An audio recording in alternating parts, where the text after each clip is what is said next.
सभी मित्रों को शुभ संध्या, गुड इवनिंग, नमस्कार, राम राम, खमा गणी, जय माता जी। आइए सारे मित्र जुड़ जाएं, अपन एक महत्वपूर्ण चर्चा करेंगे। आज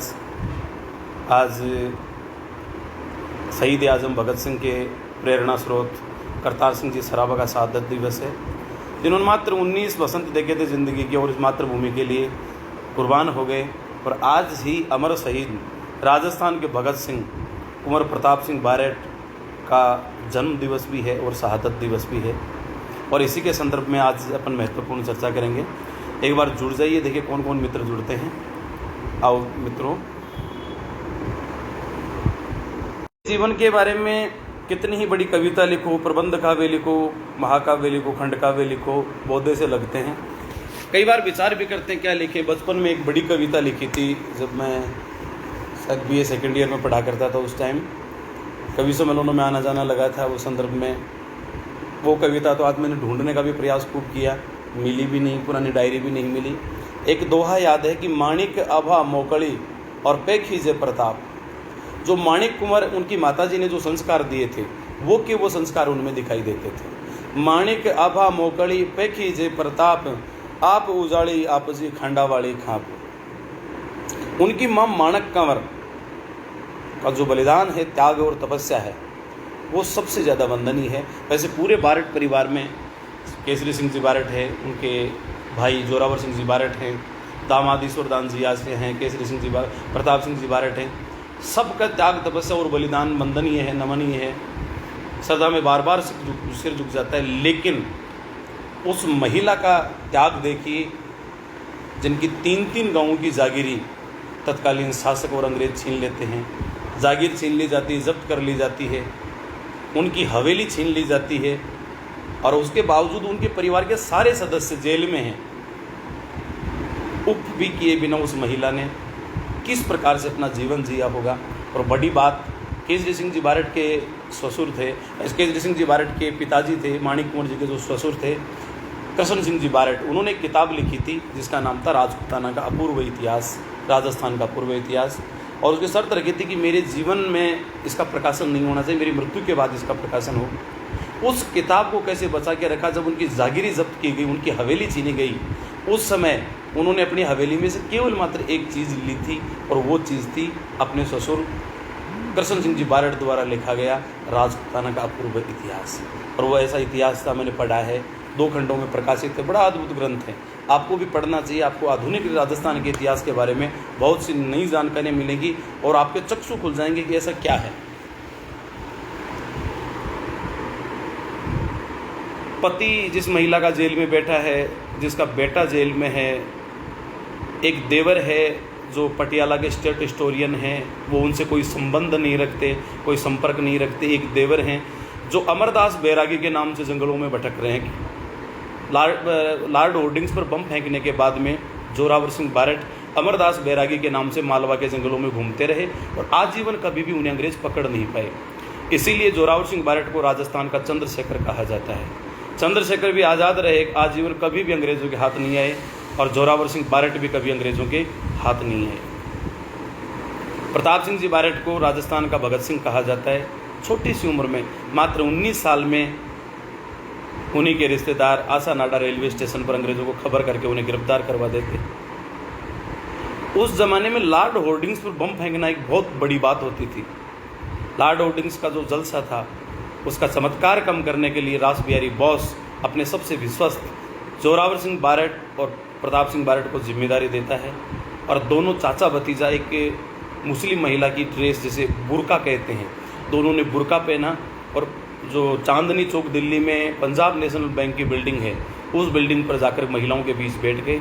और जैसे सामने से हाथी गुजरता है, वे बम फेंकते हैं, जिसमें उनका जो लॉर्ड होर्डिंग्स का महावत होता है, महावीर सिंह, उसका स्वर्गवास हो जाता है। लॉर्ड होर्डिंग्स भी गंभीर घायल होता है, लेकिन बच जाता है। और जब वहाँ से बम फेंकने के बाद में वो भागते हैं, यमुना नदी आती है, यमुना नदी का पुल आता है, पुल से कूदते हैं यमुना में। चारों तरफ अंग्रेजों का पैरा कि कहीं से चिड़िया भी पर मार जाए तो उसको गिरफ्तार करना है। उस समय वो पुल के नीचे लटक गए, पुल के नीचे की रेलिंग को पकड़ करके पूरी रात लटके रहे। अंग्रेजों को पता नहीं चला कि पुल के नीचे ही लटके हैं। और जब प्रताप सिंह बारेट जवान थे, थोड़े बच्चे थे, मात्र 19 साल की उम्र थी, उनके हाथ दुखने लगे। तब काका जोरावर सिंह ने कहा कि तू एक काम कर प्रताप, तू मेरे बात भर ले। और अपने काका जोरावर सिंह के माते छिमकण कम लगाओ भाई। तो अपने चाचा को बात में भर के ले लेते हैं और वो 2 आदमियों का वजन, एक तो खुद का वजन और साथ में अपने भतीजे प्रताप सिंह का वजन भी पकड़ करके वो 18 घंटे तक उस रेलिंग के लटके रहते हैं। आज अपन 1 घंटे भी कसरत करते हैं, सांस फूलने लगती है, जी घबराने लगता। 18 घंटे रेलवे पुल की रेलिंग के नीचे खड़ा होना, और वो भी अपने बराबर के वजन का एक बच्चा और उनको बाहों में लिए भी है। ऐसा बलिदान और ऐसा शहादत शायद ही हिंदुस्तान में मिलेगी। पूरे परिवार ने कुर्बानी दे दी। ऐसे 2 ही परिवार हैं, या तो गुरु गोविंद सिंह जी का परिवार। गुरु गोविंद सिंह के जीवन में ही उनके 4 साहबजादों ने बलिदान दे दिया इस राष्ट्रभूमि के लिए। उनके 2 पुत्रों जोरावर सिंह और फतेह सिंह को तो दीवार में जिंदा चुन दिया गया था। जब जोरावर सिंह और फतेह सिंह जी साहबजादों को दीवार में जिंदा चुना जा रहा है, कहते हैं कि वो एक पंजाब के कवि लिखते हैं कि दीवार जब वो उनके गले के बराबर आ गई तो बड़े वाले साहबजादे रोने लगे। छोटे वाले साहबजादे ने पीछे नहीं देखा, बोले भैया आप रो रहे हैं, गुरु गोविंद सिंह की संतान होकर के आप रो रहे हैं, बलिदान से डर रहे हैं। तब उन्होंने कहा भैया मैं बलिदान से नहीं डर रहा, मैं इसलिए डर रहा हूँ कि आसपूस जीत गया और मैं हार गया। छोटे वाले साहबजादे ने कहा अपन मैं कैसे जीता, आप कैसे हारे, अपन तो साथ शहीद हो रहे हैं। बोलो ना, तू कद में छोटा है, तेरे ऊपर से दीवार पहले आएगी, मेरे ऊपर से दीवार बाद में आएगी। ऐसे क्या मत वाले थे लोग। पंजाब के कवि हैं, नाम भूल रहा हूँ मैं उनका, वो लिखते हैं कि कभी पर्वत भी झुके हैं और कभी दरिया भी रुके हैं, कभी पर्वत भी झुके हैं और कभी दरिया भी रुके हैं, पर नहीं रुकती ये रवानी और नहीं झुकती ये जवानी। गुरु गोविंद सिंह के बच्चे उम्र के थे वो कच्चे, उमड़कर बोल उठे थे यूं, सर मुख खोल उठे थे यूं कि अरे ओ हत्यारे, उठाओ ईंटें और उठाओ गारे और चुनो दीवारें, एक दिन यही दीवारें डोलेंगी, इनमें से हमारी लाशें बोलेंगी कि गुरु ग्रंथ की जय हो, हमारे पंथ की जय हो, गुरु दशमेश की जय हो और भारत देश की जय हो।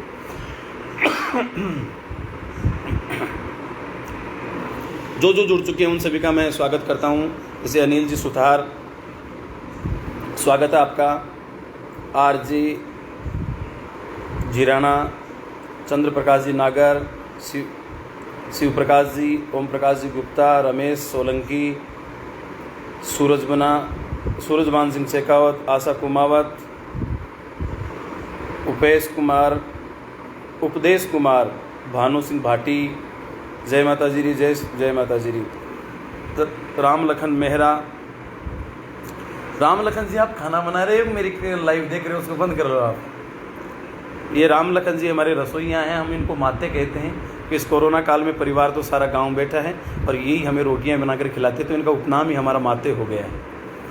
तो सभी को नमस्कार, शुभ संध्या, गुड इवनिंग। जुड़ जाएं सारे। देखो आज प्रताप सिंह जी के शहादत दिवस पर बहुत महत्वपूर्ण बात करते हैं। बड़ी बात, आज ही भगत सिंह के पथ प्रदर्शक, प्रेरणा स्रोत, आदर्श, जिनके आदर्शों को आत्मसात करके एक कवि भी थे करतार सिंह जी सराभा। यूं कहें कि करतार सिंह जी सराभा भगत सिंह के गुरु थे तो किसी प्रकार कम नहीं होगा। मात्र 19 साल की उम्र में उन्हें फांसी दे दी गई और इस मातृभूमि के लिए हंसते हंसते कुर्बान हो गए। बड़े अच्छे कवि भी थे। उनकी एक गज़ल थी जो अमूमन भगत सिंह जी गुनगुनाया करते थे। उसका एक शेर याद आता है कि यहीं पाओगे महसर में, यहीं पाओगे मैसर में जुबा मेरी बयां मेरा, यहीं पाओगे मसहर में जुबा मेरी बयां मेरा, मैं बंदा हिंद वालों का हूँ, मैं बंदा हिंद वालों का हूँ, है हिंदुस्तान मेरा, है हिंदुस्तान मेरा। ऐसे करतार सिंह जी सराभा को भी बार बार वंदन नमन।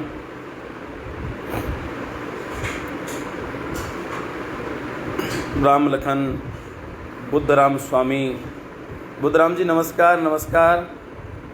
नरेश जी पारिक कह रहे कांग्रेस वाले नहीं थे उस टाइम तो आप ही लड़ाई लड़ रहे थे साहब। आपका एहसान ये पीडीए मानेंगे कि आपने इस देश को आज़ाद करवा दिया। पारिक साहब, नरेश जी पारिक साहब, बहुत अच्छा किया आपने कि इस देश को आज़ाद करवा दिया, वरना तो हम अभी तक भी अंग्रेज़ों की दास्तान में रहते।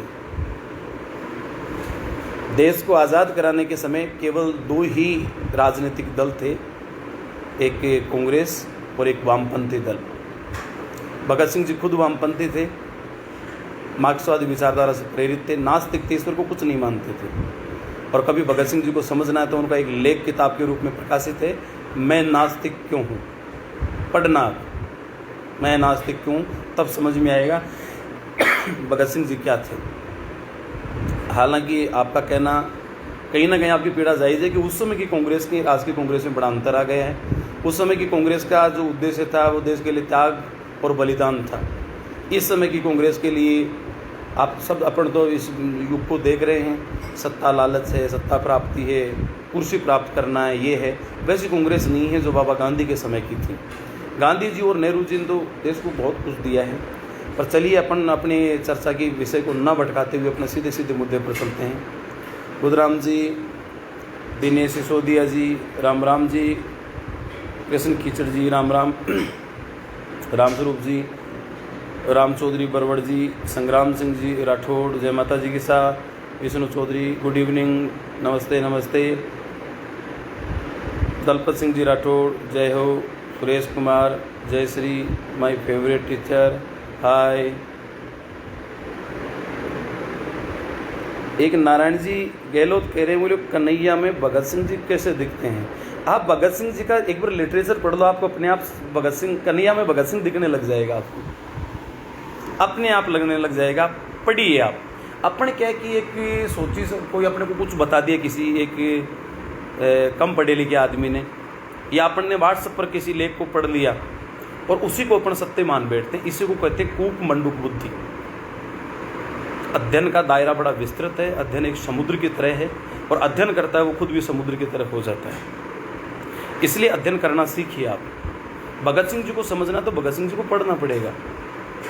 गांधी जी को समझना है आपको तो आपको आधी रात की आज़ादी पढ़नी ही पड़ेगी। आधी रात की आज़ादी पढ़िएगा, सत्य के साथ मेरे प्रयोग पढ़िएगा, तब जाके समझ में आएंगे गांधी जी क्या है।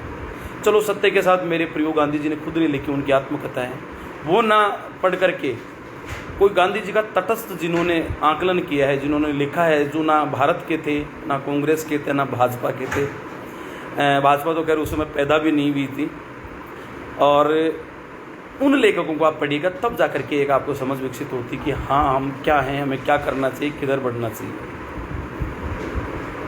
भगत सिंह, बाबा साहेब भीमराव अंबेडकर और गांधी जी को समझे बिना इस हिंदुस्तान को समझा ही नहीं जा सकता। देखिएगा, आज़ादी से पहले का एक दौर था जब यहाँ पर राजतंत्र था।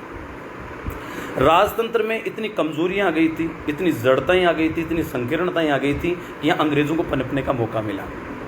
अंग्रेज पनपे यहाँ पर। अंग्रेज क्यों पनपे साहब? राजतंत्र की, राजाओं की कमजोरियों के कारण, उनके भोग विलास और अय्यास की प्रवृत्ति के कारण। तब विदेश से आए हुए कुछ सफ़ेद चमड़ी वाले लोगों ने इस भारत माता पर कब्जा कर लिया। ये हमारी कमजोरी थी, हमारे पूर्वजों की गड़बड़ी थी, जिसका फायदा अंग्रेजों ने सीधा सीधा उठाया। फूट डालो और राज करो, हिंदू और मुसलमान के नाम पर लड़ाया। आज की राजनीति भी यही कर रही है। साहब मुसलमान आ जाएंगे, हिंदुओं खा जाएंगे, मुसलमानों में जाकर कहते हैं हिंदू आ जाएंगे, तुम्हें मार डालेंगे, तुम्हें बर्बाद कर देंगे। कमाल है। जो अंग्रेज़ों की इतनी दास्ता सहन करने के बाद हमने सोने की चिड़िया के पंच नुचवा लिए, हमने सोने की चिड़िया को कंगाल बना दिया अपने कुल लक्षणों की वजह से, और वही लक्षण आज अपन अपनाए जा रहे हैं। तो सोचिए इस भारत को अपन कहाँ लेके जाएंगे।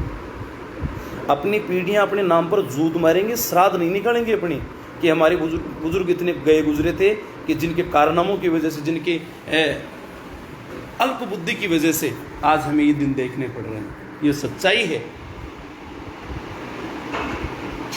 अध्ययन कीजिए, पढ़िए। व्हाट्सएप पे आई हुई इधर उधर की सुनी सुनाई बातों पर विश्वास मत कीजिए। अगर गांव का भला चाहते हो,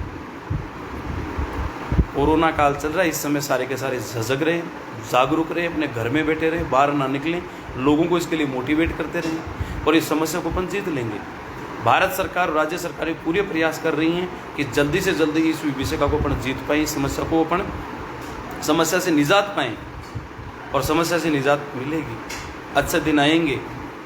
हमेशा अंधकार नहीं रहता, सूर्य का उदय भी होता है। मूर्धन्य कवि, महाकवि, वंदनीय कवि कन्हैयालाल जी सेठिया ने तो कहा है भी, सूरज बोई जिको रात्रि छाती फाड़ निकल सी, बटाऊ चाले मजला मिल सी। मनरा लाडू खार कदे सुनियो न कोई धाप्यो, मनरा लाडू खार कदे सुनियो न कोई धाप्यो, और उग्यो हथेली रूं कदे सुनियो नहीं पड़ाप्यो। सूरज बोई जिको रात्रि छाती फाड़ निकलसी, बटाऊ चाले मजना मिलसी। रे गेलारो तो काम इतो ही पगने सिद्ध बतावे, गेलारो तो काम इतो ही पगने सिद्ध बतावे। वो मिजलाई घर बेटा ने किरण लार मिलावे, जे इसी हुए तो पगाड़ा डाम पांगड़ा दरसी, बटाऊ चाले मजला मिलसी। चल रहे हैं, उस दिशा में कदम बढ़ाए जा रहे हैं, मंजिल मिलेगी, जीतेंगे। लेकिन इस देश का भला चाहते हो तो गांव-गांव में लाइब्रेरी की स्थापना कीजिए, पुस्तकालय खोलिए, बच्चों को पढ़ने की आदत डालिए। और जब बच्चे पढ़ेंगे निश्चित रूप से आगे बढ़ेंगे, और ये बच्चे इस देश का भविष्य हैं। इन बच्चों को हमें समझदार बनाना है, विकसित सोच वाला बनाना है, संकीर्णताओं से परे रखना है।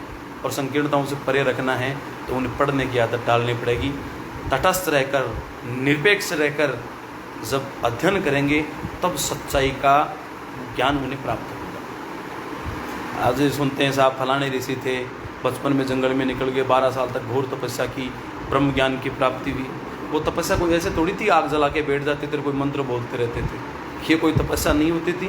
वो सैकड़ों तरीके के ग्रंथ अपने साथ ले जाया करते थे, उन ग्रंथों का अध्ययन करते थे, उन ग्रंथों को पढ़ते थे। उनको पढ़ते पढ़ते उनके सामने एक निचोड़ निकल के आता था, सारे ग्रंथों का सार वो निकाल लिया करते थे और फिर वो लोगों को बताया करते थे। लोगों को कहता यार बात तो सही है, तब उनके ज्ञान की वैल्यू होती थी। निचोड़ निकालना सीखी। 18 पुराण लिखने के बाद वेदव्यास जी ने, पूरे पुराणों की रचना वेदव्यास जी ने करी।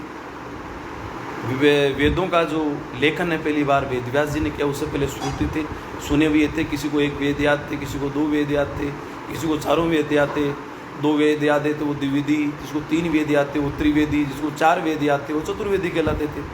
पहली बार उनको लिपिबद्ध किया वेदव्यास जी। 18 पुराण स्वयं ने लिखे। स्वयं ने लिखने के बाद उनका निचोड़ पंक्ति एक श्लोक में कह दिया। ऐसा निचोड़ निकालना सीखिए जैसे खुद की रचनाओं का 18 पुराणों का निचोड़ खुद वेदव्यास जी ने 2 पंक्तियों में पेश किया कि अष्टादश पुराणेषु व्यासस्य वचनम द्वये, अष्टादश पुराणेषु व्यासस्य वचनम द्वये, परोपकाराय पुण्याय पापाय परपीडनम। दूसरे का हित करना ही पुण्य है और दूसरे को सताना ही पाप। बस पूरे जीवन का ये सार है। अष्टादश पुराणेषु व्यासस्य वचनम द्वये, परोपकाराय पुण्याय पापाय परपीडनम। लेकिन आज की तो हालत ये हो रही है, अल्प अध्ययन किए हुए, सुनी सुनाई बातों के अध्ययन किए हुए वो क्या करते हैं, श्लोक याद आता कि उष्ट विवाहेण गीतम गायन्ति गर्दवा, उष्ट विवाहेण गीतम गायन्ति गर्दवा, परस्परम प्रशंसन्ति अहो रूपम अहो ध्वनि। ऊंट के ब्याह में, ऊंट की शादी में गधा गाता है। आज की हालत प्रशंसा कैसे लोग पा रहे हैं। उष्ट विवाहेण गीतम गायन्ति गर्दवा, ऊंट की शादी में जब गधा गाता है तो ऊंट कहता है यार वाह क्या सुरीले राग में गाया, तू तो शास्त्रीय गायक है, तेरे सामने तो सब फेल हैं। उष्ट विवाहेण गीतम गायन्ति गर्दवा, ऊंट की शादी में गीत गधा गाता है तो ऊंट उसकी प्रशंसा करता है, क्योंकि उसके भी लक्षण वैसे ही हैं, उससे भी प्रशंसा करवानी है। परस्परम प्रशंसन्ति अहो रूपम अहो ध्वनि। और जब गधे की शादी होती तो ऊंट नाचता है, गधे की शादी में ऊंट नाचता है तो गधा कहता है वाह यार क्या डांस किया है, तेरे सामने तो प्रभु देवार माइकल जैक्सन भी फेल हो गए। एक दूसरे की प्रशंसा करते हैं। प्रशंसा प्राप्त करने की होड़ छोड़ दीजिए। जब आपने प्रशंसा प्राप्त करने की होड़ आप में है, प्रशंसा प्राप्त करना आप चाहते हो, तो आप कभी इस देश को कुछ दे नहीं सकते। इस देश के निर्माण में आपकी कोई भूमिका नहीं हो सकती। आप देश की नींव खोखली जरूर कर सकते हो।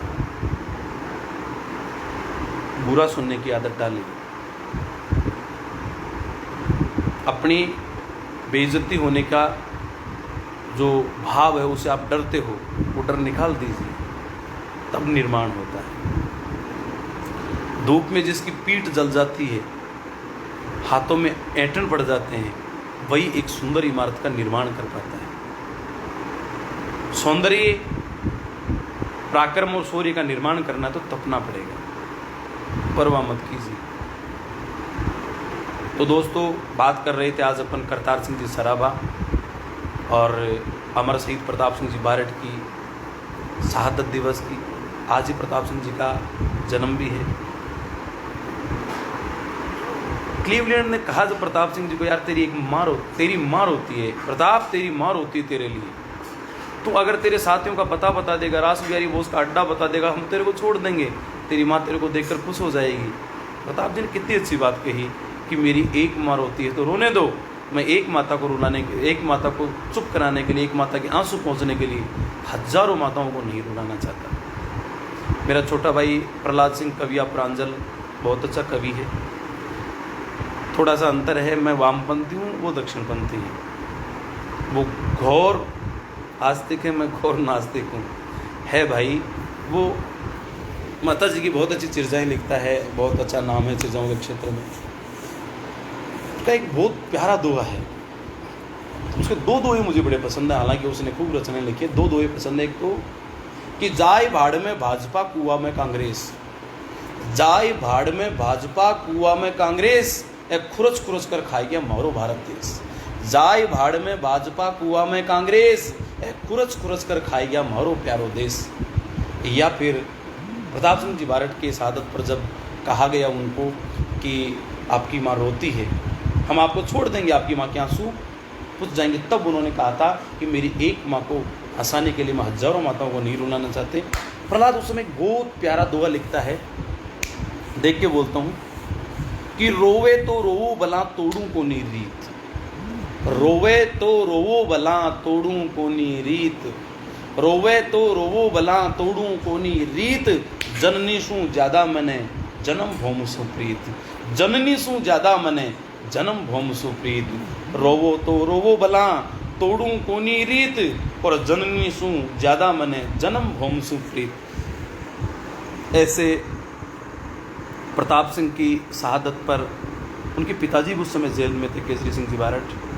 जब उन्हें कहा गया, एक पत्रकार ने जाके कहा कि आपके पुत्र प्रताप सिंह बलिदान को प्राप्त हो गए, बलिदान दे दिए, तब उन्होंने कहा था कि मेरा प्रताप टूट गया लेकिन झुका नहीं, आंख में आंसू नहीं आए, फक्र से सीना चौड़ा हो गया कि मेरा बेटा मातृभूमि के लिए कुर्बान हो गया। बरेली जेल में यातनाएं दे देकर प्रताप सिंह को शहीद कर दिया गया, और उस समय हजारीबाग जेल में केसरी सिंह जी बारट हैं।